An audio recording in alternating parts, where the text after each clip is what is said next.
August 18th, 2002. August 29th, December 1st, June 15th, 1991. Was the scariest night. Was the scariest night. The scariest night. Was the scariest night. Was the scariest night of my life. there was something there hovering over me. Something wasn't right. I was terrified. Something was in the apartment, and it was coming after us. Just when we thought everything was okay, it wasn't over. I was living a nightmare. I did not feel safe being inside the house. All of a sudden, I feel the air change. She engulfed us in hatred.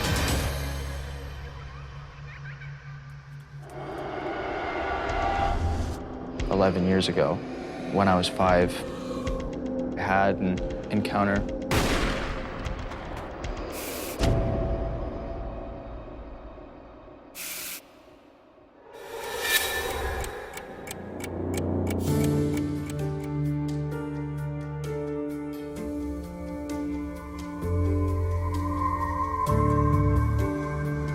One night I was sleeping and suddenly woke up.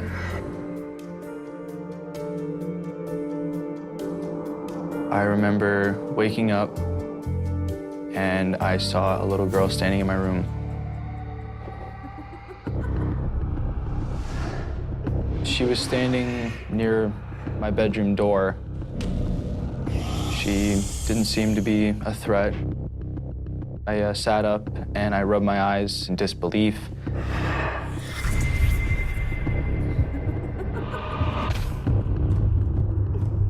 I looked back up and she wasn't there anymore. She disappeared.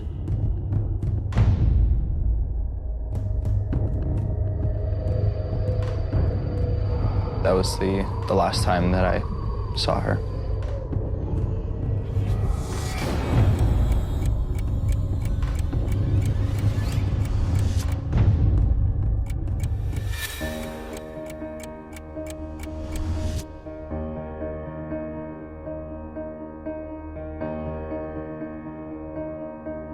Me and my dad were having dinner, chatting about this and that.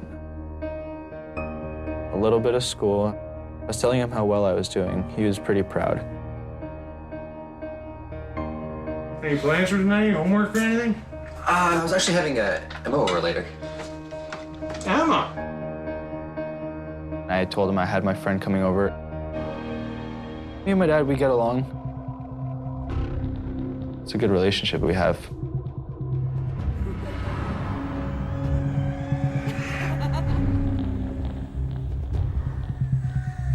My dad, he was working for the night, and it was going to be a time for me and my friend to hang out, watch some TV, play some games, stuff like that.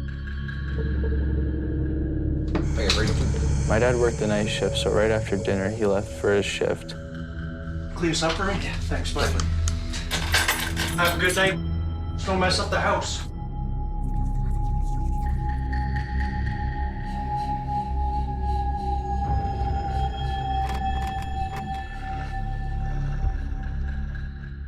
I did get a feeling like there was someone in the kitchen. It felt like there was something there. But I didn't pay much attention to it. I was alone.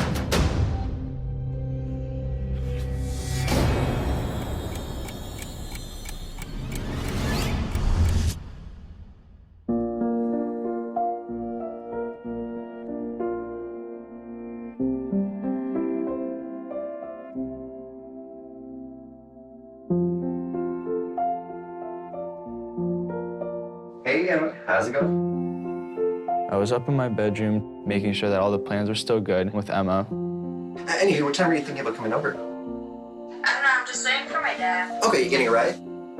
Yeah. We were just trying to figure out when she was coming over and how she'd get over.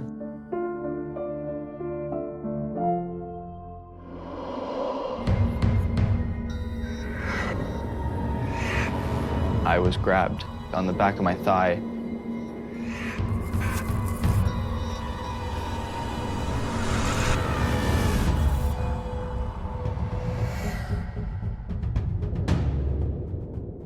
I was just wearing a pair of shorts and felt 2 tugs on the back of my leg. I turned around and looked, and there was just nothing there.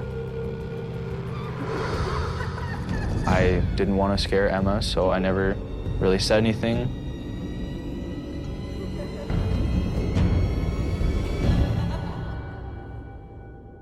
A couple of seconds later, I heard a faint giggle.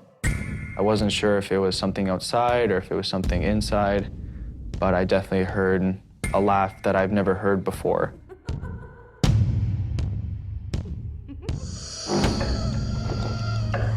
I did ask Emma if she had laughed, and she said, no, you didn't tell a joke.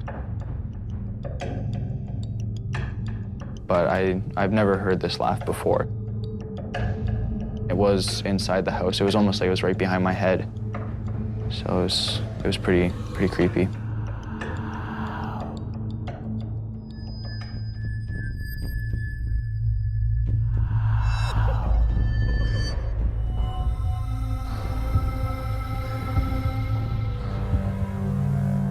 Before Emma showed up, I decided that I should go and check out the house.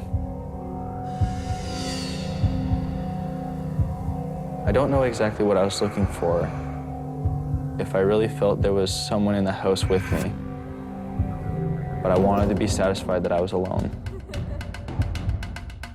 I looked around and there was absolutely nobody in the house, no way anybody could have got in. The windows were closed, and I didn't really have an explanation for what happened.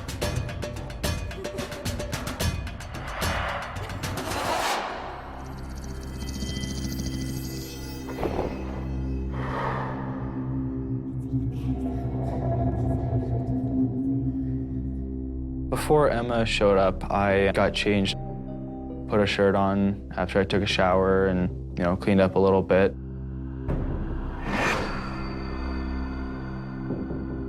The house did feel different.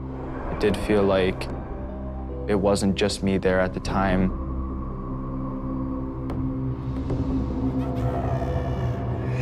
It felt more like there was something there that was kind of hovering over me that wasn't there before.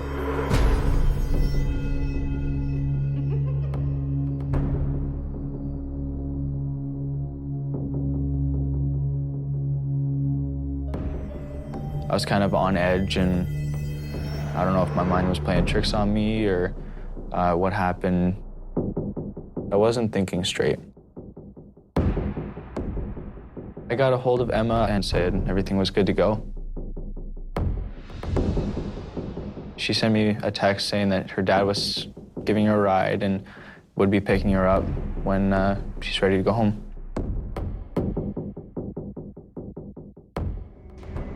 I was pretty sure I heard the giggle again. I looked back and there was just nothing there.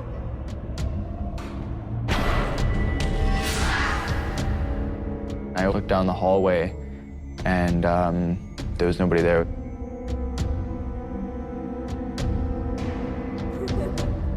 The giggle was a little girl. Nothing threatening, just kind of like a young girl playing is what it sounded like.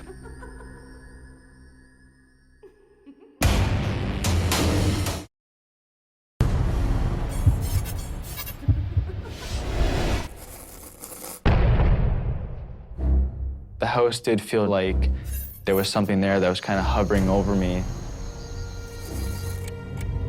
It did feel like, it wasn't just me there. It was spine-tingling. I just had a really bad feeling.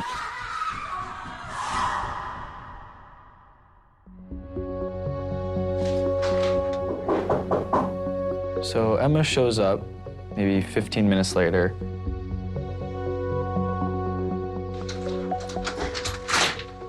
Hey! How's it going?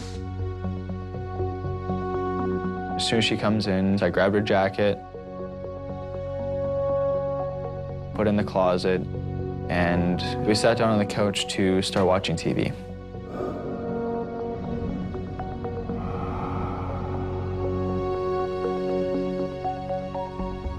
It was a perfect evening. Emma was with me. We're just hanging out and chilling. Emma had no idea about what happened before she showed up. I just tried to seem as normal and as natural as possible.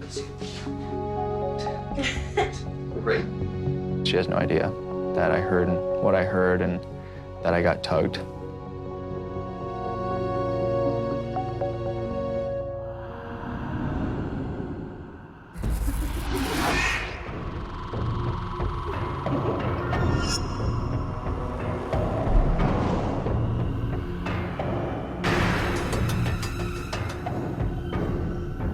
There was a few moments where I kind of got that sensation that there was someone there.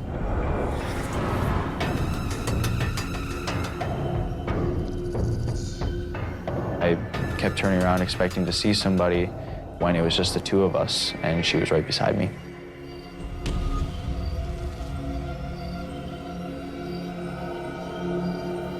What are you doing? I'll be right back, just don't worry. I started hearing noises around the house and looked around.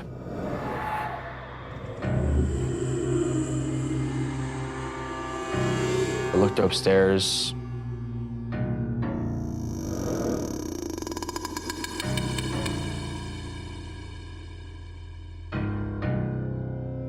I didn't find anything. I didn't find anybody. There was nobody around.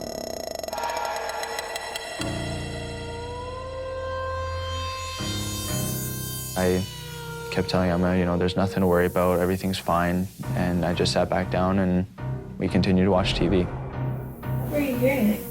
Oh, and I just wanted to check something. It's fine. She asked me a couple times, you know, what I was looking for or what I was hearing, but I was just trying to tell her I just kind of have an off feeling.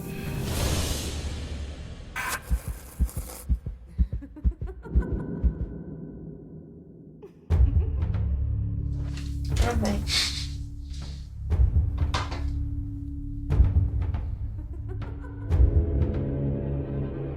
I heard a faint giggle. I knew something wasn't right. That's when things kind of escalated, and I think that's when whatever was in my house decided that they had to step up their game. What's up? Nothing. That's all.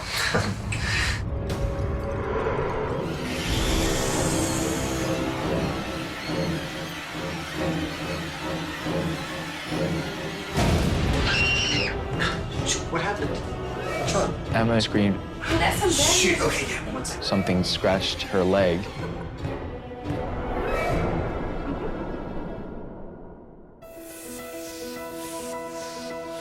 She said that there was a really bad burning on her leg. Seemed to be getting worse and worse as time went by. That's really bad. It looked like somebody took their nails and tried to dig it into her leg as hard as possible. It went down about a good 4 inches or so.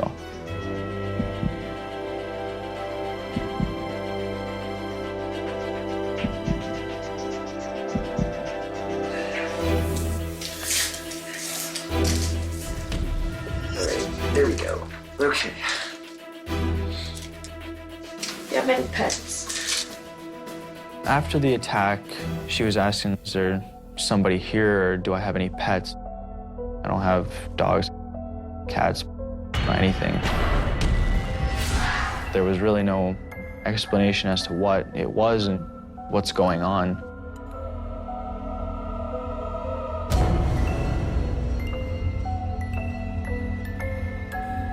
I finally got Emma to settle down.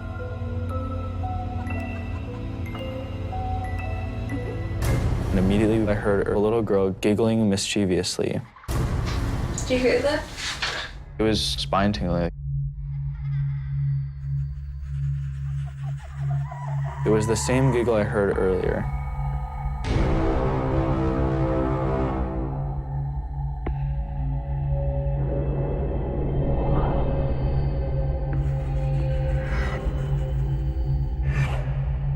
There was definitely like a feeling that it wasn't just us in the house anymore.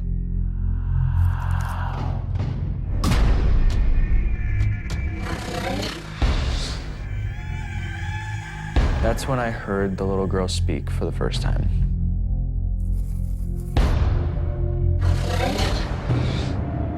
She was almost taunting in a way.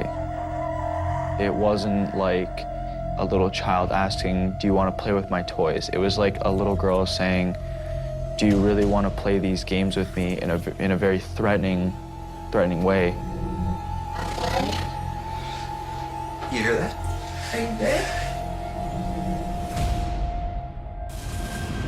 It was almost like a little girl getting mad at you for something. It wasn't like she screamed at us, and it wasn't a whisper, but it was like she was just talking like, "Do you want to play? Like, do you want to play these games?"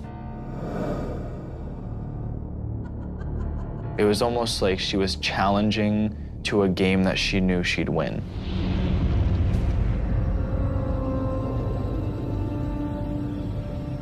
I kept telling Emma, "Everything's okay, you're fine, everything's normal."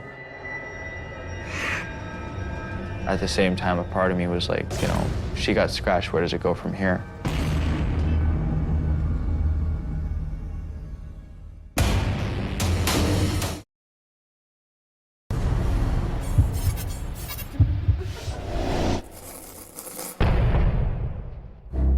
I kept turning around expecting to see somebody when it was just the two of us.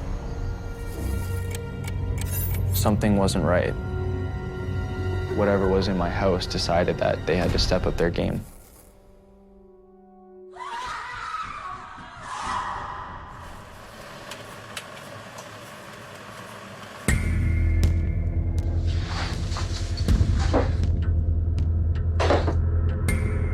How you feeling there? We were in the kitchen, and I'm making hot chocolate for us. Everything seemed perfectly normal.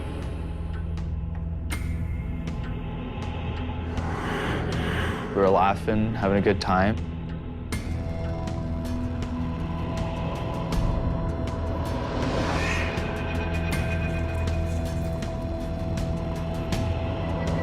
All of a sudden, I feel the air change.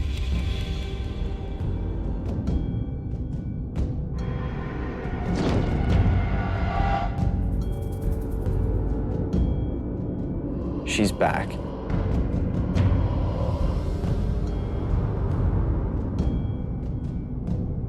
I can't see her or hear her, but I know she's somewhere close.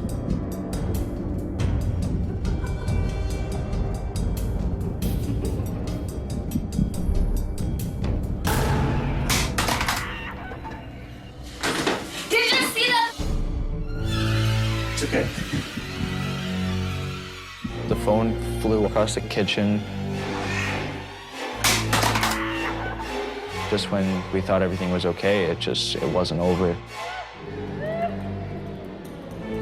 She wasn't done playing.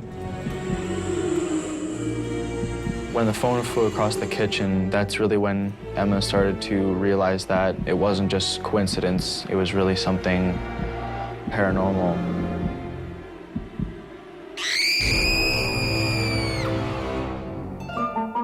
It clicked. It's the girl. The little girl that I saw when I was 5, 11 years ago. She was back, and she wasn't done playing. Come on. I turned to Emma, and I was like, "We have to get out of here."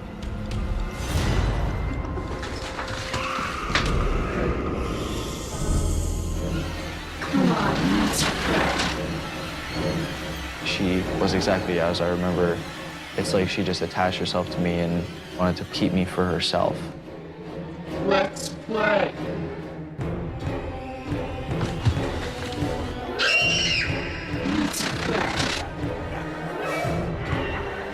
It was like we were being, pushed around by this girl.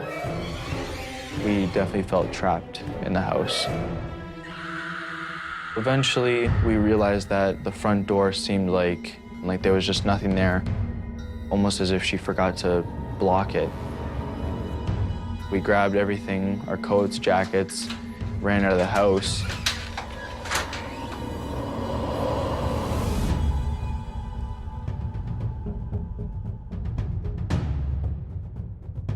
That was the end of our night. And that was the scariest night of my life.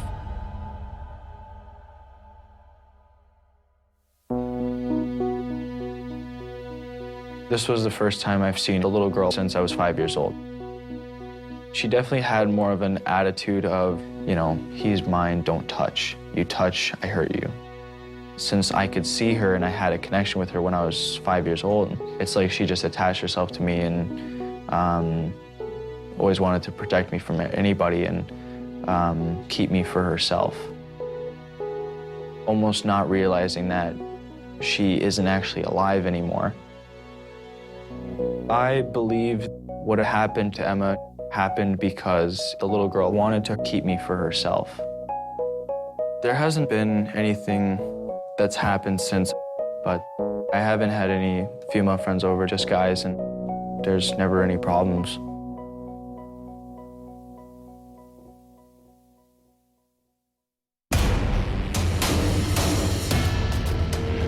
There was something in the apartment, and it felt like it was coming after us.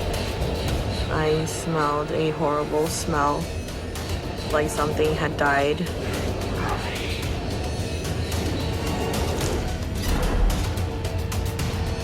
I was absolutely terrified.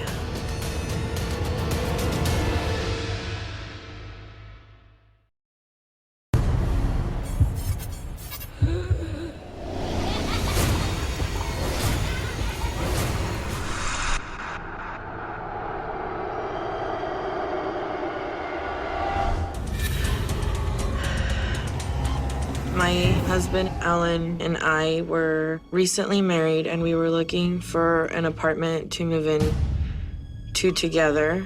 Alan is a retired U.S. Army veteran. We looked for an apartment for 6 months, and finally we found what we thought was the perfect apartment. Right by the lake, it had a sandy shore.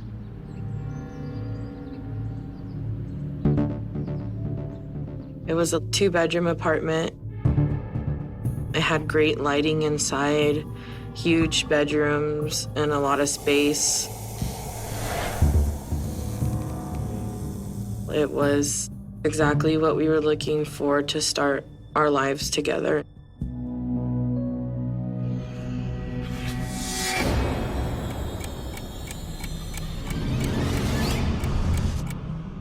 We spent a couple of hours organizing things, so things were pretty much where I wanted them to be.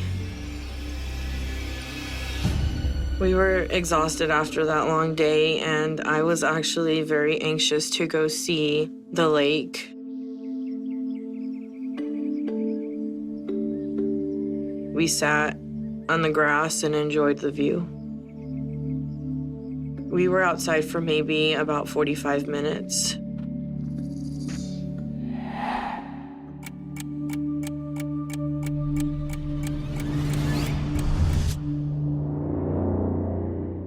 When we walked back into the apartment,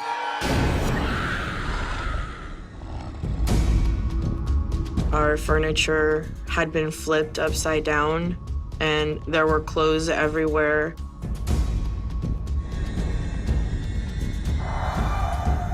The first thing that went through my mind was that somebody had broken into the apartment.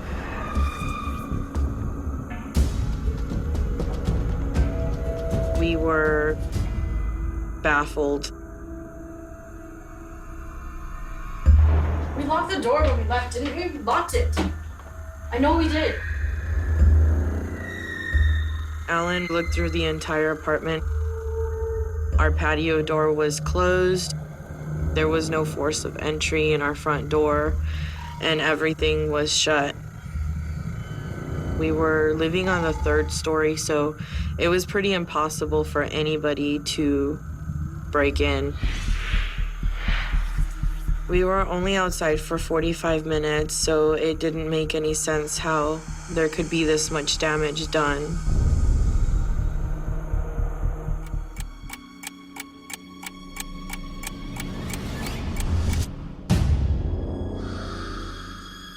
After what had happened, we wanted to have a small sit-down dinner and just kind of look back at what had happened.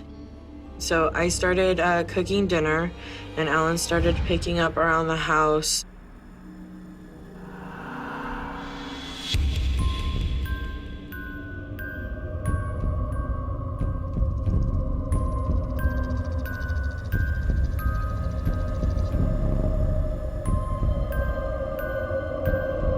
All of a sudden, I start to hear the snow globe that I had bought.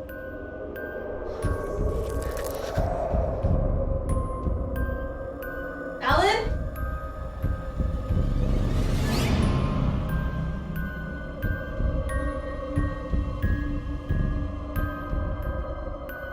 There's no explanation to why it's going off. It never had music before. To my knowledge, when I bought it, it was not working.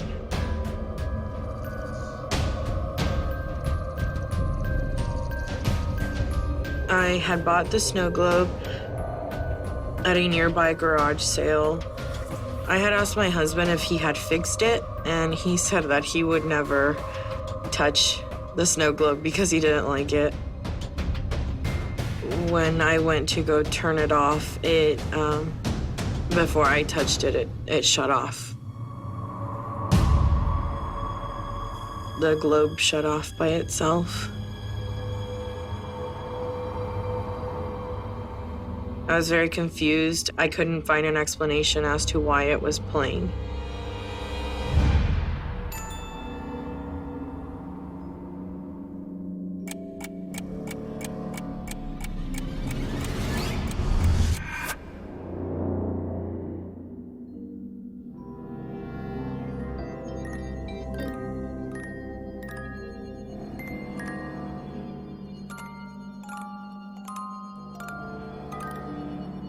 We started hearing the snow globe going off again.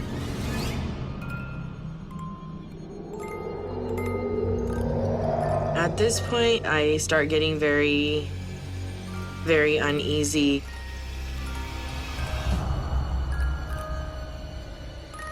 We felt like the globe had something attached to it.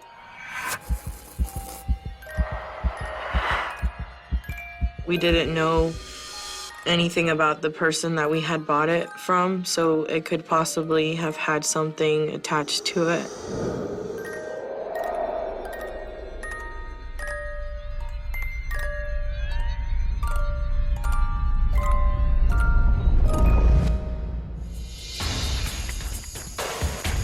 I knew for a fact I had turned that thing off, and it didn't run on batteries.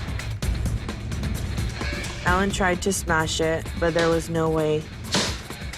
That thing had a mind of its own. I started getting really mad, and I told him that something needed to be done. I asked Alan if he could take the snow globe to the church trash because I couldn't handle it anymore. Alan took it outside, and he got in our car and went to throw it away. We thought that maybe by leaving it at the church, that maybe whatever it was that was around it would just go away.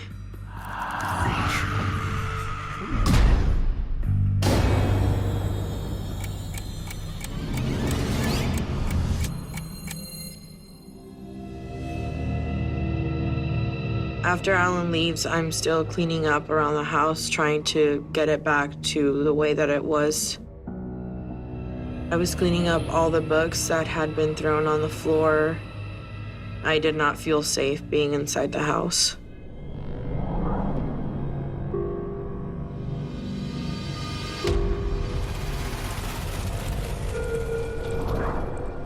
By the time that Alan came home, I was outside of the apartment waiting for him to get home. After Alan gets home, we go back inside and he assures me that everything is going to be okay. I started getting ready for bed, trying to unwind. And when I walked into my bathroom, I smelled a horrible smell, like something had died. I turned and looked at my mirror, and I saw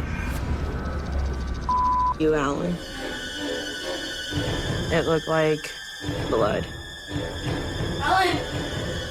Alan!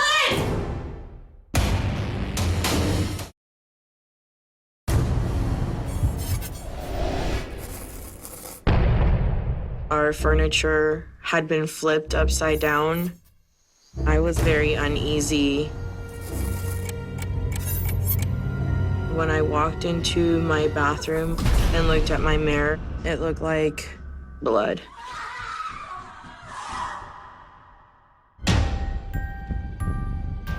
Alan! Alan! I screamed and Alan ran into the room. What is all this? I was absolutely terrified. There are no words.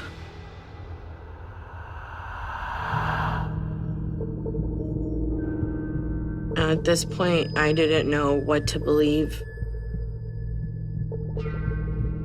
What I had found on the mirror was, it was like a threat to me, especially since it was written in blood. I didn't believe that anybody that was human would do something like this.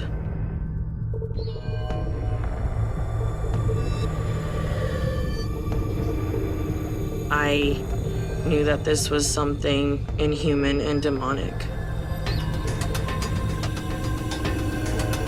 We were churchgoers. We went every Sunday, and we were really involved in our church, so we couldn't understand why a demon would come to us. The demon was giving us a warning and a threat to get out. Having a demon coming into your life and scaring you and your family this way, you know, you can never imagine what the feeling is like.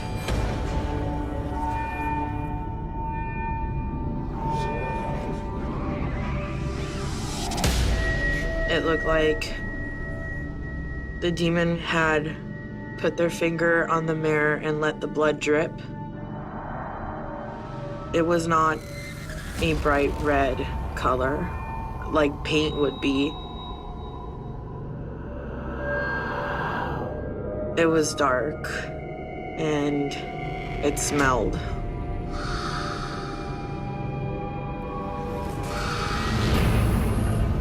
When we cleaned it off, we had to literally scrub it with an iron Brillo pad.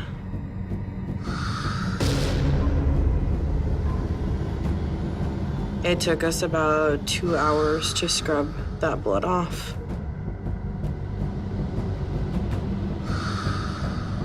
It was about 2 o'clock in the morning before we finally were able to go to bed.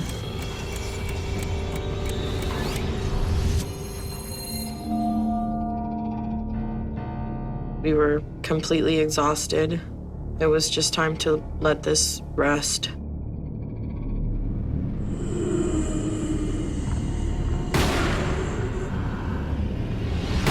My bedroom door shut on me.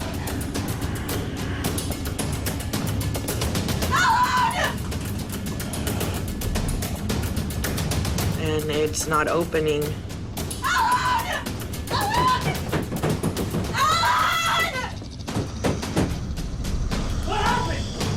I hear Alan come to the door and he starts turning the knob, trying to open it and shaking the door.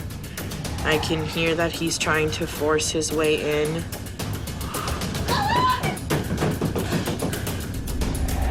Baby!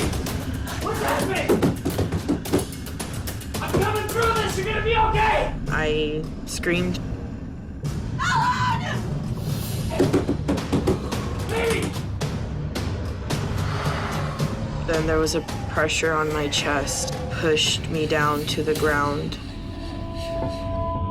I couldn't scream anymore.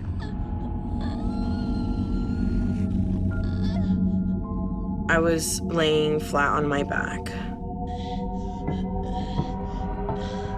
I thought that I was gonna die.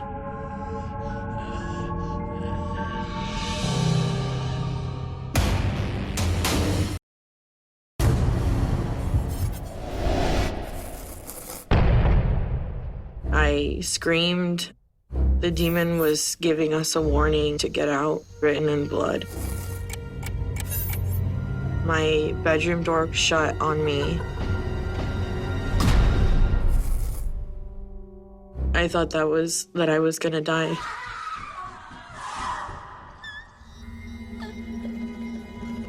I was being pinned down and could barely breathe. I didn't think it could get any worse. I felt pressure from my chest down to my stomach.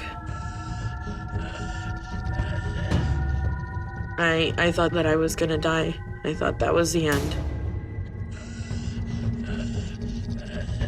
Ellen kept telling me, I'm coming, I'm coming. Stop, are you okay? What's happening? Try to open the door.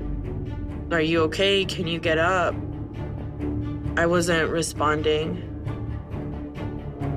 I tried and I couldn't respond. I couldn't scream. The sound of Ellen pushing on the door was getting faint and I didn't know what to do. I was paralyzed. My arms nor my feet could move. I think that the demon was trying to possess me and have a body to be in. And it's wanting to hurt me. At this time, I had prayer in my mind. Our Father, who art in heaven, hallowed be thy name. Our Father, who art in heaven, hallowed be thy name.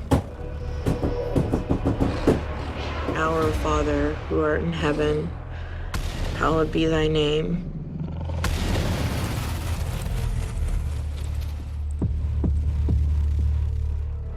I couldn't breathe.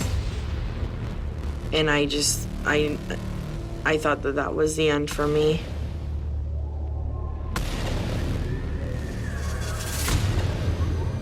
I couldn't hear Alan anymore.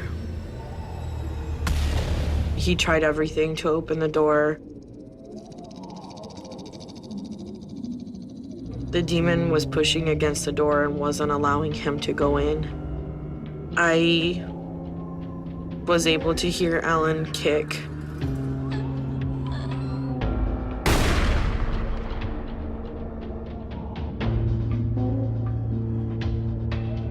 At that moment, it was gone. You okay? What happened? I couldn't breathe. What happened? Are you okay?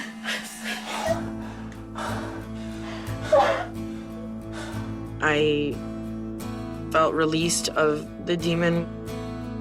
At that point, I was able to breathe. This huge pressure was lifted off.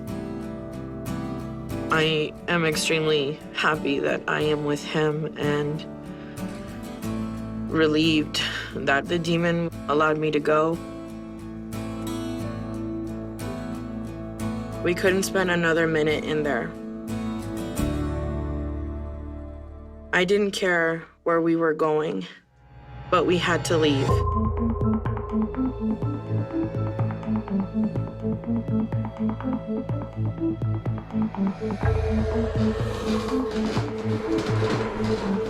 And as we headed out, although my head was spinning and my ears were ringing, I heard the faint music from the snow globe.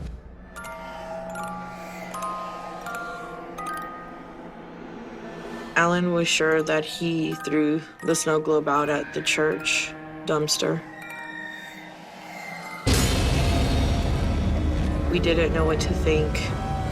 We had really no explanation as to why it would be back whatsoever. It was impossible. I was scared out of my mind. I feel like when the snow globe came back, that it was telling us that there is no way that you're getting away from me. At this point, I don't want to be at the apartment anymore. It was the scariest thing that I had ever encountered. I don't know how to describe that fear.